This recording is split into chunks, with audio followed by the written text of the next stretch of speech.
Contrary to what the average NFL fan may think, kicking a football is really difficult. To say that guys who get paid to put an oblong-shaped inflated bladder through a big H make kicking look easy is saying it pretty lightly. With kickers performing amazing feats, we almost take what they do for granted. It's when they miss that all the attention is cast upon a man who's expected to be automatic, no matter what the situation. So today's question is, why do kickers miss? The answer to that is coming up right after this.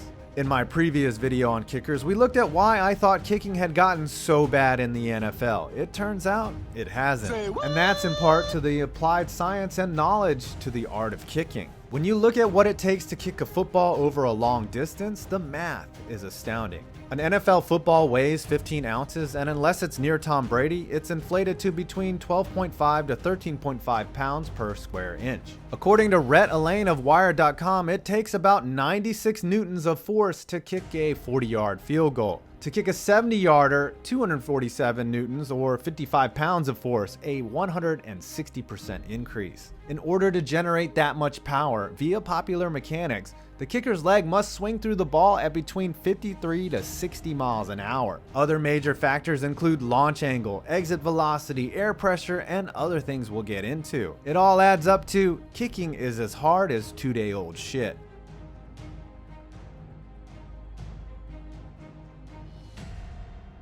As we talked about in my previous video, soccer-style kicking dominates the NFL, as in 1986 Mark Mosley retired, and that ushered in an era of accuracy never before seen in the league, with kickers now hitting at a little over 84%. Their technique seems so simple. The kicker approaches the ball from a few yards away, plants his non-kicking foot, and swings his leg at a high velocity. I mean, it looks as easy as drawing back your controller in Madden and timing it correctly. However, it's far from easy. As the kicker plants his foot, he must engage his core muscles in his torso and in his hips to generate an enormous amount of torque. His off arm must provide additional balance and keep his body in line with the target. And as his leg comes through, he must strike the ball with precision. Balance, force, and accuracy all must be applied to put a ball through the uprights. We haven't even gotten to one of the most difficult parts of the process.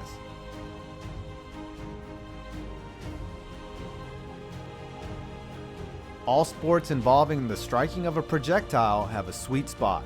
In baseball, you feel it on the bat. Sometimes you get it so right you don't even need to be holding the thing. In tennis, it's an area of the racket that allows the user to manipulate the ball the way they like, usually followed by a loud moan.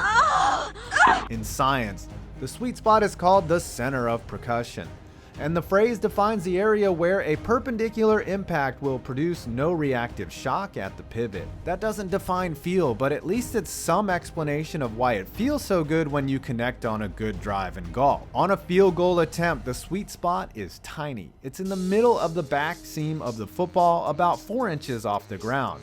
For the pros, it's less than an inch wide. Hit it square, you're in business. And you don't even have to moan. Next is launch angle, which can be one of the biggest variables in this process. Successful angles can vary from 27 to 42 degrees, and launch angle along with applied force to the ball will determine distance. Too low, the ball gets tipped. Too high, the kick falls short. It's just like artillery, and that's even before the ball approaches its intended target. The kicker has more things to do, like keep the kick on target. How does he do that? The spin of the ball. On a good kick, the ball should spin at a rate of 1400 RPM. The tighter, faster the spin, the less drag the ball is going to encounter and the straighter it goes. The last factor, aim. The goalposts are only 18 feet 6 inches wide. Depending on the placement of the ball, the window that the kicker can put it through is quite narrow. And that's what makes a perfect kick. And these guys do it a lot and do it really well. But not all the time. Let's look at why that is.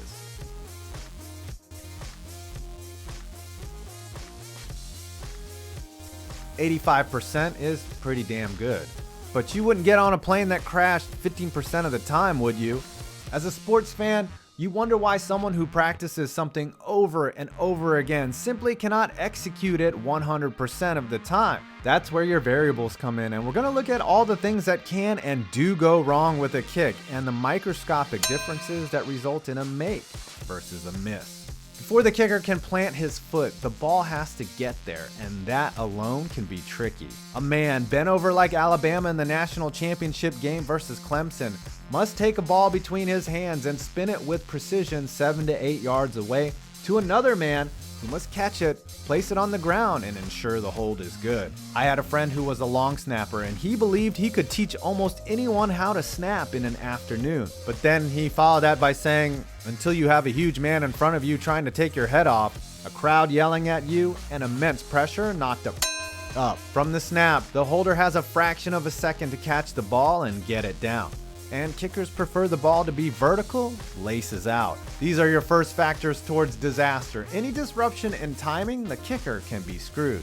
Misalignment of the ball, it can go left or right. Not vertical, launch angle and spin rate has changed. Tiny variations suddenly shrink the 18-foot wide target window. Distance is one thing, accuracy is the next, and any variation in the hold is going to cause problems.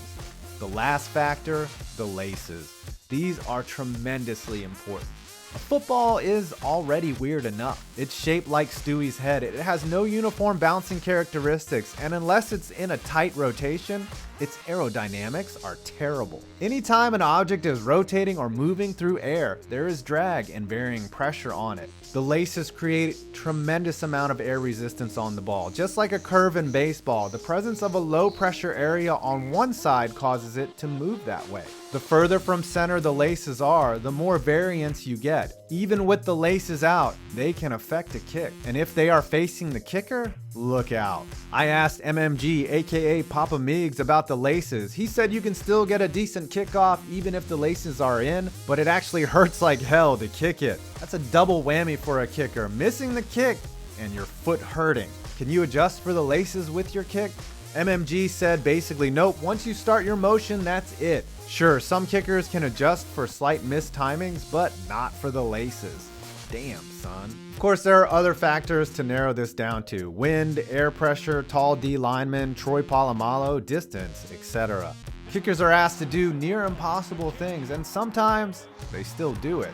But how about kickers missing when everything is right? What about the factor between the ears?